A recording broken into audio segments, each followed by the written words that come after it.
আসসালামু আলাইকুম ওয়া রাহমাতুল্লাহি ওয়া বারাকাতুহু। আজকে আমাদের মালদা ডিস্ট্রিক্টের বৈষ্ণবনগর থানার অন্তর্গত মান্ডাই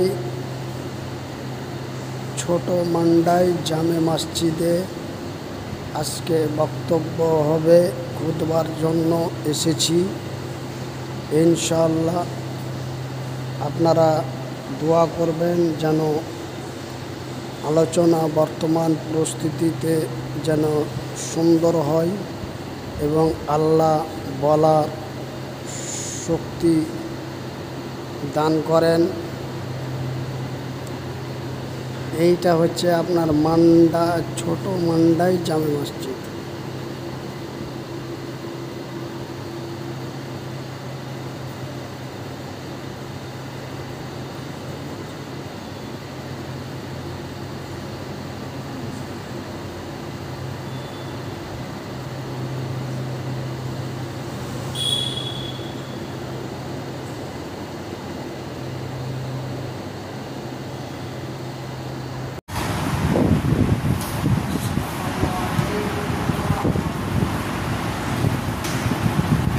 Assalamu alaikum warahmatullah.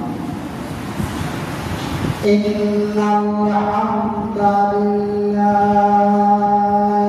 nahmaduhu wa nasta'inuhu wa nastaghfiruhu wa nu'minu bihi wa natawakkalu alayhi wa na'udzu billahi min شرور أنفسنا ومن سيئات أعمالنا من يهده الله فلا مضل له ومن يضلل فلا هادي له ونشهد أن لا إلا الله ونشهد أن محمدا عبده ورسوله أما بعد أعوذ بالله من الشيطان الرجيم بسم الله الرحمن الرحيم قاف والقرآن المجيد بل عاصم أن جاءهم منذرهم منهم فقال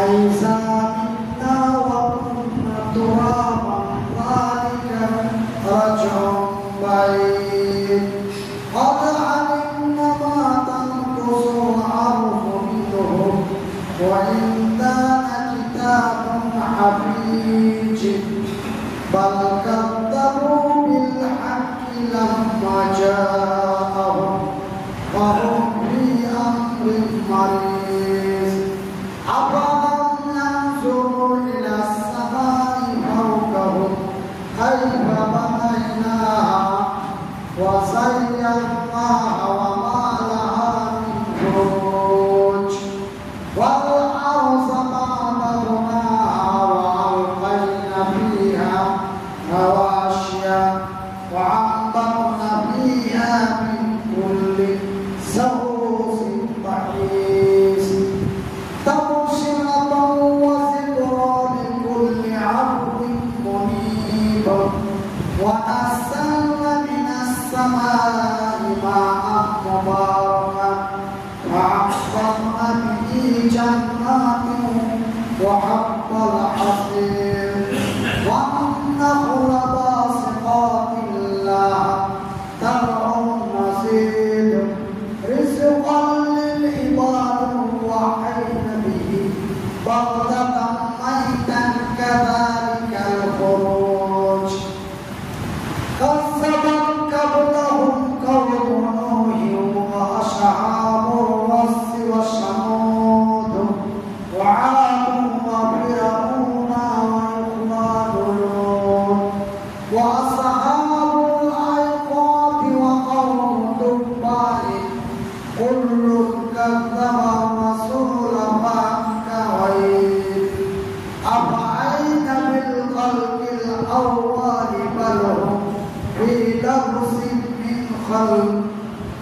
جديد.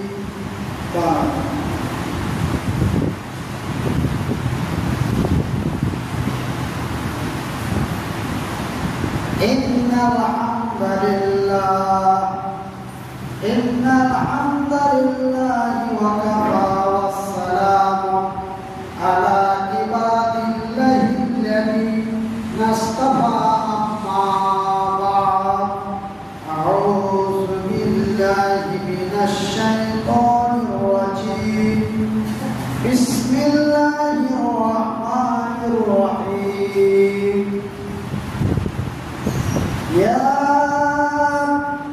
أيها الذين آمنوا ادخلوا في السلم كافة ولا تتبعوا خطوات الشيطان إنه لكم عدو مبين.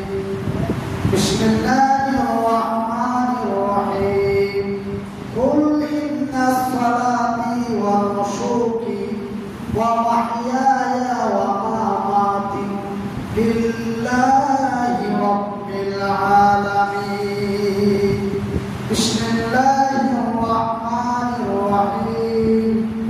ولا تقولوا لمن يقتل في سبيل الله أموات بل أحياء ولكن لا تشعرون. সত্যের সংগ্রামে রোটাবো ভেঙে দিব জীবনের শতবো। সত্যের সংগ্রামে রোটাবো ভেঙে দিব জীবনের শতবো। সুগন্ধ ছড়িয়ে হৃদয় ভরিয়ে, সুগন্ধ ছড়িয়ে হৃদয় ভরিয়ে আমাদের কেন যেন ডেকে যায়, আমাদের কেন যেন ডেকে যায়, ডেকে যায়, আমাদের কেন যেন ডেকে যায়। সেইটা এসেছিল আকাশে, সেইটা কি ভেসে যাই বাতাসে। নদীর কুলতন হৃদয় মধুবন, নদীর কুলতন হৃদয় মধুবন আমাদের কেন যেন ডেকে যায়, আমাদের কেন যেন ডেকে যায়, ডেকে যায়, আমাদের কেন যেন ডেকে যায়। সমস্ত প্রশংসা ও সমস্ত তারিফ ওই মহান রব্বুল আলামিনের, যেই মহান আল্লাহ রব্বুল আলামিনের অশেষ দয়ায় আমরা এই পবিত্র জুমার দিন কাজকর্ম ছেড়ে দিয়ে, ব্যবসা বাণিজ্য ছেড়ে দিয়ে আমরা আউয়াল ওয়াক্তে এই জুমার মসজিদে উপস্থিত হতে পেরেছি জুমার খুতবা এবং নামাজ আদায় করার জন্য। তাই তার প্রশংসা করে বলি আলহামদুলিল্লাহ। তারপরে পরে আমাদের ধর্মের গুরু, ধর্মের নেতা, দো জাহানের নবী, নবী মুহাম্মদুর রাসূলুল্লাহ বলুন সাল্লাল্লাহু আলাইহি ওয়াসাল্লাম। আমার ভাইরা, আমার মুসাল্লি ইকরাম, বাপজানেরা, আপনারা আমাকে আশা করি সকলেই চিনেন, কিন্তু আপনাদেরকে আমার চিনে রাখা সম্ভব নয়। কেন? পশ্চিমবঙ্গে আমি প্রতিটা মানুষের কাছে একজন সুপরিচিত ব্যক্তি, কিন্তু আমি আপনাদের চিনে রাখতে পারবো না বা চিনে রাখা সম্ভব নয়, কিন্তু আপনারা আমাকে প্রত্যেকেই চিনেন। তবে আপনারা অনেকেই মনে মনে ভাবছেন যারা চিনে আছেন যে এই লোকটাকে তো 2 বছর 1 বছর 1.5 বছর আগে একটা ঘন্টার জন্য দাওয়াত করে পাওয়া যায় না, কিন্তু আজকে হঠাৎ করে আমাদের মসজিদে এসে কেন উপস্থিত?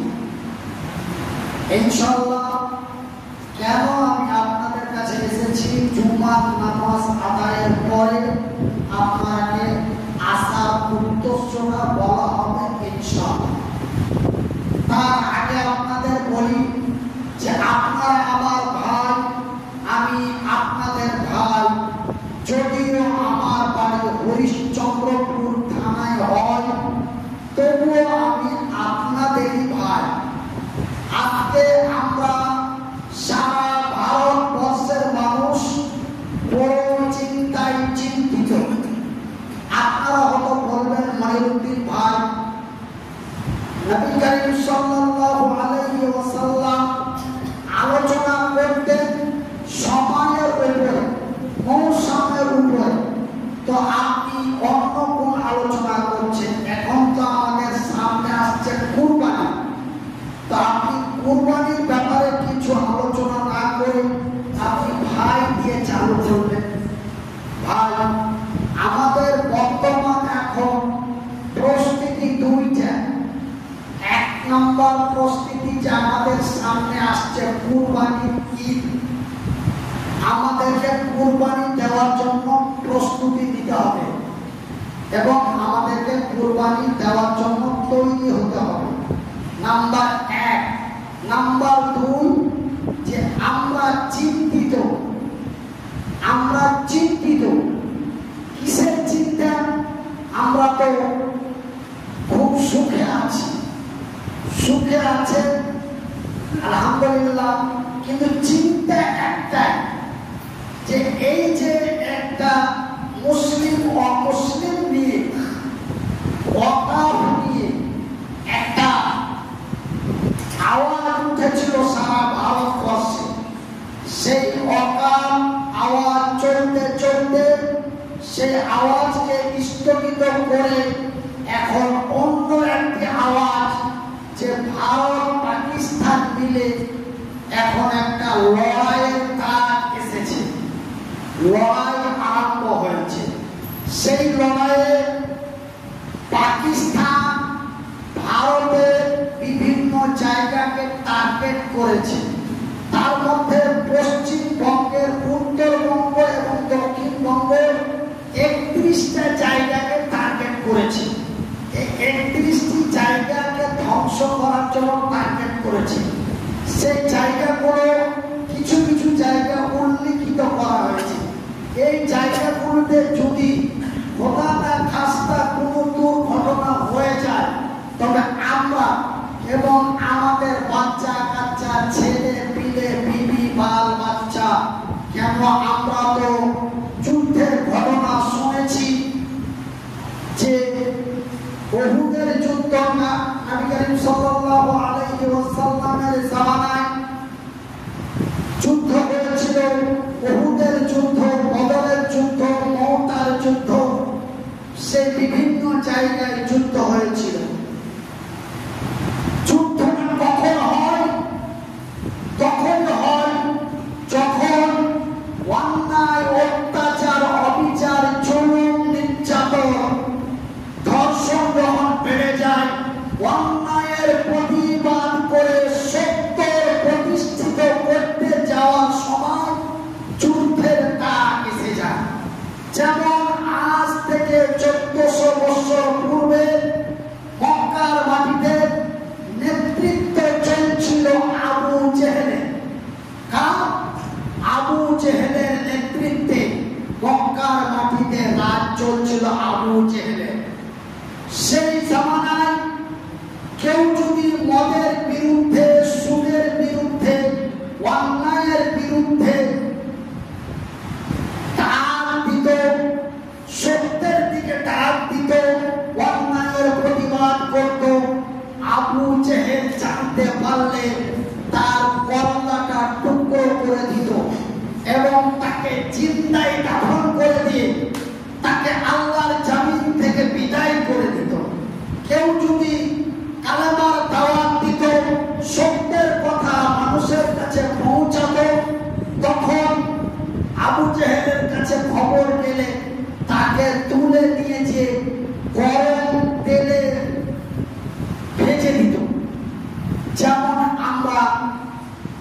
মাছকে গরম তেলে জিন্দা মাছকে ছেড়ে দিতে যেমন আমাদের দ্বিধা হয় না, ঠিক আবু জেহেলের এমনই ছিল। মানুষকে জিন্দায় গরম তেলে ভেজে দিত, দিয়ে তাকে শেষ করে দিত। এমনই নির্যাতন নিপীড়ন যখন মক্কার মাটিতে চলছিল, তখন আল্লাহর নবী এবং নবীর সাহাবীরা সেদিন হতাশ হয়ে গেল যে আল্লাহ, এমনই নির্যাতন যদি আবু জেহেলের হয়, এমনই নির্যাতন যদি উতবা সাহেবার হয়, তবে আমরা তোমার দ্বীনের কথা, সত্যের কথা মানুষের কাছে কেমন করে প্রতিষ্ঠিত করব। এই চিন্তা যখন এসে গেল, যেমন আমাদের কাছে চিন্তা এসেছে যে খোদা না খাস্তা লড়াই যদি লেগেই যায় তবে আমাদের কি হবে, এই যে চিন্তা, তো এই চিন্তাটা তাদের অন্য ছিল। তাদের চিন্তাটা ধারা ছিল কি, যে তোমার দ্বীনের কথা মানুষের কাছে কেমন করে পৌঁছাও, এটাই ছিল তাদের চিন্তাধারা। এমনই যখন চিন্তাধারা এসে গেল, আল্লাহ রাব্বুল আলামিন সঙ্গে সঙ্গে জিবরাইলকে পাঠিয়ে দিলেন নবীর কাছে। জিবরাইল এসে নবীকে বললেন, ওগো নবী, তুমি চিন্তা করো, হতাশ হয়ো না। তবে সেটা কি শব্দ? বিসমিল্লাহির রহমানির রহিম। ওয়ালা তাহিনু ওয়ালা তাহজানু ওয়া আনতুমুল আ'লাউনা ইন কুনতুম মুমিনিন। এই আয়াতটি নাজিল হলো ওই সময় যখন মক্কার মাটিতে অতি জুলুম চলছিল। যেমন আমাদের বর্তমান ভারতবর্ষের মাটিতে শ্রী নরেন্দ্র মোদীর নেতৃত্বে এখন যেখানে সেখানে ক্লিয়ারলি আপনাকে জয় শ্রীরাম বলাচ্ছে। আপনি জয় শ্রীরাম না বললে আপনাকে পিটিয়ে কাটিয়ে উঠিয়ে, এই অল্প কয়েকদিন আগে একটা ভিডিও ভাইরাল হয়েছে, একজন শরবত বিক্রি করনেওয়ালা রাস্তায় শরবত বিক্রি করছে। একজন চুলে একটা লোহার রড নিয়ে তাকে বলছে বল জয় শ্রীরাম। ও বলছে যে हम कैसे बोलेंगे, বলে বল বল বল করতে করতে ওকে পিটাতে লাগলো। সেই লোহার রড দিয়ে পিটাচ্ছে। আমার ভাইয়েরা, এমনই নির্যাতন যখন মক্কার মাটিতে চালু হয়ে গেল, এই আয়াতটা নবীর কাছে নাজিল হয়ে গেল। নবী গো, তুমি চিন্তা হতাশ হও, ওয়ালা তাহিনু ওয়ালা তাহজানু, তোমরা গমগীন হয়ে যেও না, তোমরা হতাশ হয়ে যেও না, তোমরা চিন্তায় চিন্তিত হও না, তোমরা আমার উপরে তাওয়াক্কাল, বিশ্বাস, ভরসা করো, মানে তোমাদের ঈমানটা মজবুত করো। আমি আল্লাহ আমার ওয়াদা, আমার জমিনে আমি আল্লাহ আমার ওয়াদা, আমার জমিনে আমি ঈমানদারের বিজয় করব। কার বিজয় করব? ঈমানদারের। বলি আলহামদুলিল্লাহ। আর একটু মহব্বত দিয়ে বলি আলহামদুলিল্লাহ। তবে বর্তমান যে পরিস্থিতি, সেই পরিস্থিতিকে মোকাবিলা করার জন্য সর্বপ্রথম আমাদেরকে 1 নম্বর সুদের খাতা থেকে নামটা কেটে দিতে হবে। 2 নম্বর আমাদেরকে মদের বোতলগুলো ভেঙে দিতে হবে, দিয়ে আমাদের সত্যের দিকে, অন্যায়ের মুখে লাথি মেরে, বাতিলের মুখে ঝাঁটা মেরে সত্যের বিজয়ের জন্য ইমানটাকে মজবুত করে আল্লাহর উপরে তাওয়াক্কুল, বিশ্বাস, ভরসা করতে হবে। বিজয় আমাদেরই হবে, কল্যাণ আমরাই করব, বিজয় আমরাই করব বলি ইনশাআল্লাহ। এই আয়াত নাযিল হওয়ার পরে মক্কার মাটিতে আল্লাহ রাব্বুল আলামিন আমার নবীকে পারমিশন দিলেন, নবী গো আবু জেহেলকে আওয়াজ দিয়ে দাও যে লড়াই হবে, কালেমার পতাকা মক্কা মদিনার মাটিতে উঁচু করা হবে। আবু জেহেলের সৈন্য লস্করেরা তোমরা কোথায় আছো, আসো, মওতার প্রান্তে লড়াই হবে। কোথায় লড়াই হবে? মওতার প্রান্তে। যেমন ধরেন যে আমাদের ভারতবর্ষে বিভিন্ন জায়গা আছে, তো কোন জায়গার নাম মহারাষ্ট্র, কোন জায়গার নাম কাশ্মীর, কোন জায়গার নাম পশ্চিমবঙ্গ। ঠিক মক্কার মাটিতে এমন জায়গার নাম আছে। আল্লাহ রাব্বুল আলামিন আমাকে কয়েকটি জায়গা সচক্ষে দর্শন করিয়েছেন। Number 1 Mecca, number 2 Medina, number 3 Uhud, তারপরে বদর, এমনি করে তায়েফের ময়দানে লড়াই হয়েছিল অন্যায়ের প্রতিবাদে। তায়েফ, এমনি করে আপনার মওতা বলে একটা জায়গা আছে, ওই মওতার প্রান্তে আমি মনিরুদ্দিন আপনাদের দোয়ায়, আল্লাহর দয়ায় 2 রাকাত নামাজ পড়ে আল্লাহর শুকরিয়া আদায় করেছি। ওই মওতার প্রান্তে লড়াইয়ের ডাক এলো। আল্লাহর নবীর ডাকে আবু জেহেলের কানে খবর গেল। আবু জেহেল বলে, কে রে, কার এত বড় ক্ষমতা আমার নেতৃত্বে মক্কার মাটিতে কালেমার পতাকা উঁচু করতে চায়? যাও সেনাপতি, কামান্ডারেরা যাও, মুহাম্মদকে আর মুহাম্মাদের লস্করকে পিটিয়ে কুটিয়ে বিদায় করে নাও। এবার 2 দিক থেকে, এই দিকে ভারতের আওয়াজ, ওই দিকে পাকিস্তানের আওয়াজ, ঠিক এমন একটা হয়ে গেল। এই দিকে নবীর আওয়াজ, ওই দিকে আবু জেহেলের ডাক। সেনাপতি তৈরি হয়ে গেল, ময়দানে উপস্থিত হতে লাগলো। ময়দানে উপস্থিত হতে ময়দানে সৈন্য জমা হলো 1,03,000। কত জমা হলো? 1,03,000। এবার হাদিসের মধ্যে পাওয়া যায়, ইতিহাসের পাতায় পাওয়া যায় 3,000 হলো নবীর সৈনিক আর 1,00,000 হলো আবু জেহেল। আবু জেহেলের 1,00,000 আর 3,000 হলো আল্লাহ রাসূলের। আল্লাহ নবীর সাহাবী হলো 3,000 আর আবু জেহেলের সৈন্য হলো 1,00,000। মওতার প্রান্তে লড়াই আরম্ভ হয়ে গেল। লড়াই চলতে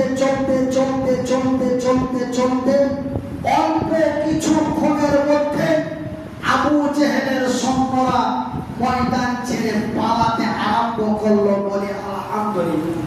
কেন? আমার আল্লাহর ওয়াদা। তো আমার ভাইরা, আমার আল্লাহ বলেছেন তাদের আল্লাহর প্রতি বিশ্বাস ছিল। তারা আমার মতো, আপনার মতো, ওই যে মওতার প্রান্তে যে 3,000 বিজয় করেছিল, ওরা আমার মতো, আপনার মতো বেঈমান ছিল না। ওরা আমার মতো, আপনার মতো মুনাফিক ছিল না। আমরা আজকে বলি যে ভাই লোক, আপনারা যদি আমাকে নেতৃত্বে পাঠাতে পারেন, তবে আমি মনিরুদ্দিন কথা দিচ্ছি, আমি নেতৃত্বে যাওয়ার পরে আপনাদের শান্তি দিব। কি দিব? শান্তি দিব। কিন্তু পাওয়ার হাতে আসার পরে আমাদের শাস্তি দেওয়া হয়। বলে একটা, করে আরেকটা। আমি মনিরুদ্দিন মুনাফিক। আমি মনিরুদ্দিন বেঈমান, আমি মনিরুদ্দিন বলি একরকম, চলি আর রকম, আমার কথার সাথে কাজের মিল নাই, কাজের সাথে কথার মিল নাই। কিন্তু মদিনার প্রান্তে, মওতার প্রান্তে যেই 3000 বিজয় করেছিল, তাদের ভিতরে 3টি জিনিস ছিল। তারা কি ছিল? তাদের ভিতরে ছিল জান্নাতের লোভ, তাদের ভিতরে ছিল নবীর ভালোবাসা। তারা জান্নাতের লোভে পড়ে, নবীর ভালোবাসায় পড়ে, তারা ধন সম্পদ, টাকা পয়সা, জমি জায়গা তারা কিচ্ছু দেখেনি। তাদের ভিতরে ছিল একটাই জান্নাত। কি ছিল? জান্নাত। আর কি ছিল? নবীর ভালোবাসা। আমার ভাইরা, আমার বন্ধুরা, সময় অতি সংকীর্ণ, আর মাত্র 3 মিনিট সময় আছে। তবে একটি ছোট্ট কথা আপনাদের বলি, তাদের জান্নাতের কত লোভ ছিল, নবীর কত ভালোবাসা ছিল। একদিন আল্লাহ রাব্বুল আলামিনের নবী একজন সাহাবীর বাড়িতে এসে আওয়াজ দিলেন। সেই সাহাবীর নাম কি? তার নাম ছিল আব্দুল্লাহ বিন রাওয়াহা। একজন নওজোয়ান তরুণ যুবক, বয়স তার মোটামুটি 18 থেকে 20 বছর। এমন নওজোয়ান তরুণ যুবক নতুন বিয়ে করে বাড়ি এসেছে, নতুন বিয়ে করে বাড়ি এসেছে। সন্ধ্যা লাগলেই হবে তার বাসর রাত, সন্ধ্যা লাগলে হবে তার সোহাগ রাত।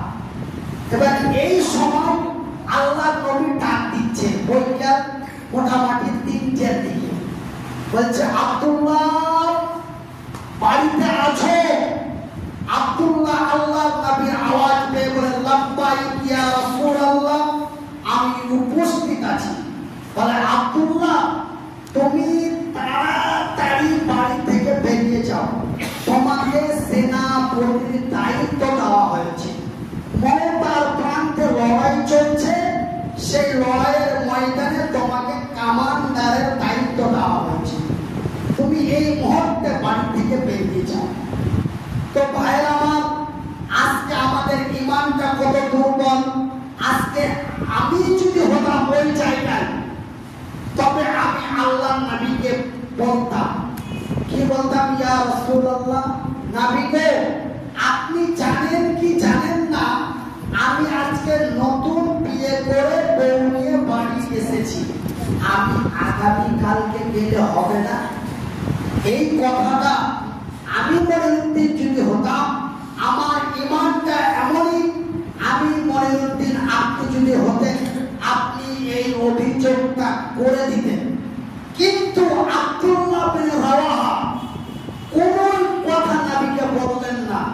আল্লাহর নবী আওয়াজ শোনা মাত্র আব্দুল্লাহ বিন রাওয়াহা, আচ্ছা ভাই, আপনারা এই সংকীর্ণ সময়ের মধ্যে যে আপনারা এভাবে দাঁড়িয়ে আছেন, যদি জায়গা না থাকে আপনারা উপর তলায় চলে যান, ভালো হবে। কেন? আজকে জুমার দিন 2 রাকাত নামাজ পড়া যতটা জরুরি, খুতবা শোনাটা ততটাই জরুরি। ঈদের নামাজ পড়া যতটা জরুরি, ঈদের নামাজ আদায় করার পরে খুতবা শোনাটা ততটাই জরুরি। এই জন্য সময় শেষ। আমি আপনাদের যে ঘটনা বলছিলাম, সেই ঘটনা স্থগিত থাকলো। অনেকের জানা আছে, এক কথায় পার, আব্দুল্লাহ সেই দিন নতুন বউ রেখে লড়াইয়ের ময়দানে চলে গেছিল, জান্নাতের লোভে পড়ে, নবীর ভালোবাসায় পড়ে। এই আলোচনা করে আমি আপনাদের কাছ থেকে বিদায় নিচ্ছি। ওয়া তাওফীকি ইল্লা বিল্লাহ। আল্লাহুম্মা সাল্লি আলা মুহাম্মদ ওয়া আলা আলি মুহাম্মদ কামা সাল্লাইতা আলা ইব্রাহিম।